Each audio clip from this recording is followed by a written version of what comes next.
اگر جو آئینی گواہ انہوں نے بنایا ہے، جو آئی وٹنس بنایا ہے، پولیس اگر اس کی نہیں کروا رہی تھی آئیڈینٹیفیکیشن پریڈ، تو جیو جنگ گروپ مر گیا تھا؟ ان کو نہیں پتا تھا کہ ہمارا کیس خراب ہو رہا ہے یا ہمارے رپورٹر کی جو خون ہے وہ ضائع چلا جائے گا، ریگاں جائے گا؟ اس کی یہ آئیڈینٹیفیکیشن پریڈ کروا سکتے تھے، یہ درخواست دے سکتے تھے، انہوں نے اس کیس کو پرسو ہی نہیں کیا۔ اس کے بعد کیا ہوتا ہے، عدالت نے کہا کہ ملزم فیصل موٹا ملزمان کی شناخت پریڈ کے حوالے سے شکوک و شبہات ہیں، کیونکہ انہوں نے شناخت پریڈ نہیں کروائی اور اس کا فائدہ ملزمان کو دیا جاتا ہے۔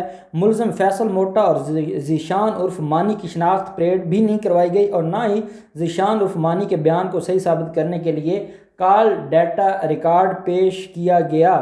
جو ملزمان کے موبائل فون کا کال ڈیٹا ہے وہ بھی پولیس نے اتنی بھی زحمت نہیں کی کہ وہ کال ڈیٹا نکلوا لیتے۔ عدالت نے کہا کہ پولیس نے ملزمان سے کوئی موبائل فون برآمد نہیں کیا، حالانکہ ذیشان عرف مانی نے یہ بتایا تھا کہ وہ ولی بابر کا پیچھا کرتے ہوئے اس کی لوکیشن سے فیصل عرف موٹا کو آگاہ کر رہے تھے۔ اگر وہ کسی موبائل سے لوکیشن ٹریس کر کے آگاہ کر رہے تھے دوسرے ملزم کو، تو وہ موبائل کدھر ہے، وہ اس کا کال ریکارڈ کدھر ہے، کوئی چیز نہیں ہے۔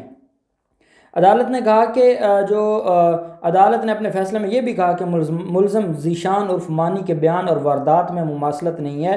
عدالت نے اپنے فیصلے میں پولیس کی ناقص تفتیش کا بار بار ذکر کیا۔ تفتیشی افسر نے واردات میں اسلحہ جو استعمال ہوا اس کو بھی برآمد نہیں کیا۔ جب انہوں نے پولیس والوں نے کوئی کام کرنا ہوتا ہے اور کسی کو انہوں نے پھنسانا ہوتا ہے، یا ان کے نالج میں ہو کہ یہی لوگ ہیں اور انہوں نے یہ وقوع کیا ہے، اور اگر آلہ قتل نہیں ملتا تو یہ خود اپنی طرف سے کوئی نہ کوئی چیز ڈال کے برآمدگی کروا دیتے ہیں کیس مضبوط کرنے کے لیے۔ یہ ایک رپورٹر کا کیس ہے، جیو جنگ کا، وہ سینئر رپورٹر ہے اور اس کا کوئی آلہ قتل برآمد نہیں ہوا، تو پھر کیا ہم یہ نہیں کہیں گے کہ جیو جنگ نے خون کا سودا کیا ہے؟ آگے جو معاملہ تھا، عدالت نے اپنے فیصلے میں یہ بھی کہا کہ نہ تو ملزمان کا ڈی این اے لیا گیا اور نہ ہی ان کے فنگر پرنٹس ثابت ہوئے ہیں۔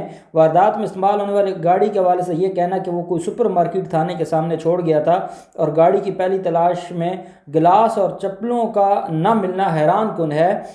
استغاثہ کے مطابق 3 ہفتوں بعد گاڑی کی دوبارہ تلاشی میں گاڑی سے گلاس ملا اور اس پر ملزم کے فنگر پرنٹ تھے۔ ساتھ جو عدالت ہے اس نے کہا کہ عدالت نے استغاثہ کے گواہ عینی شاہد حیدر علی کے بیان کے حوالے سے کہا کہ عینی شاہد نے 6 ہفتوں بعد اپنا بیان ریکارڈ کروایا ہے۔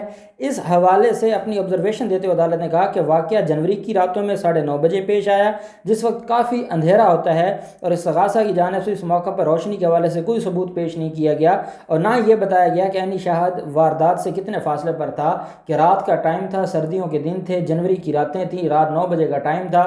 تو یہ استغاثہ کی ذمہ داری ہوتی ہے وہ بتائے کہ جس آئی وٹنس نے دیکھا ہے، کیا اس اندھیرے میں وہ کیسے دیکھ سکتے ہیں، وہاں کو لائٹ تھی، وہاں کی فاصلہ کتنا تھا عینی شاہد میں اور وقوع میں یا ملزمان میں۔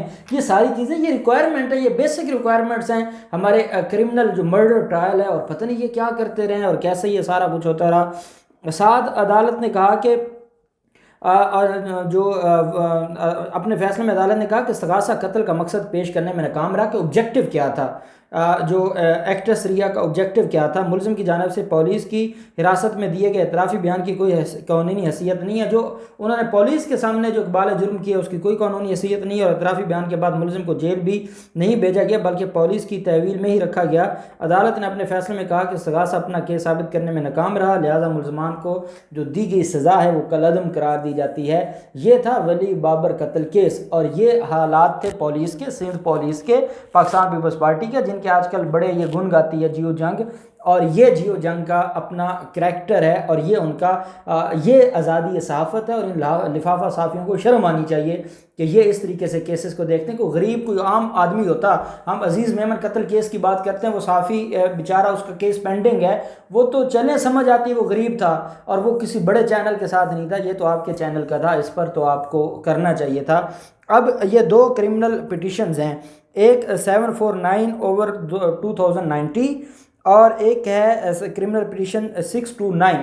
ان دو پٹیشنز میں سپریم کورٹ آف پاکستان کے 2 رکنی بینچ نے جسٹس منظور احمد ملک صاحب اور منصور علی شاہ صاحب نے فیصلہ دیا ہے کہ جو پولیس تفتیش ہے یا جو ضمنیاں لکھی جاتی ہیں پولیس ڈائریز جن کو ہم کہتے ہیں، ان کی اس لیے بھی حیثیت نہیں ہے کہ وہ صرف ہوتی ہیں عدالت میں جب پولیس کی تفتیش سامنے آتی ہے۔ دیکھیں ایک پولیس کی جو ہے وہ ایویڈنس کلیکٹ کرتی ہے، وہ موقع سے چیزوں کو ریکور کرتی ہے، جو ہم برآمدگی کہتے ہیں وہ معاملہ ہے، پوسٹ مارٹم رپورٹ ہے، ڈی این اے ہے، فنگر جو پرنٹس کا معاملہ ہے وہ ایک الگ چیز ہے۔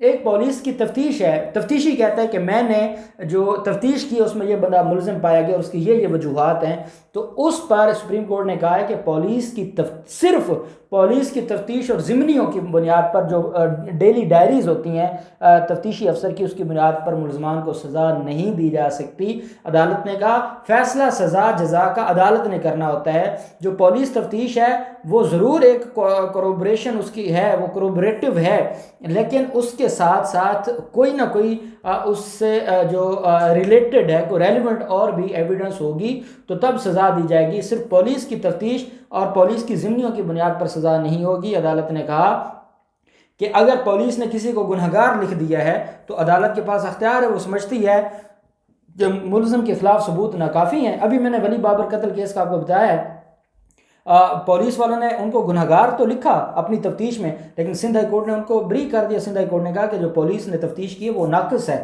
اس کی کوئی حیثیت نہیں ہے۔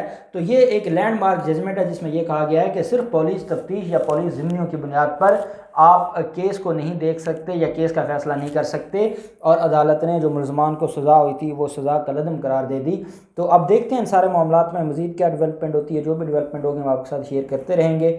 اللہ پاک پاکستان کا حامی و ناصر ہو۔ بہت شکریہ۔ اللہ حافظ۔ پاکستان زندہ باد۔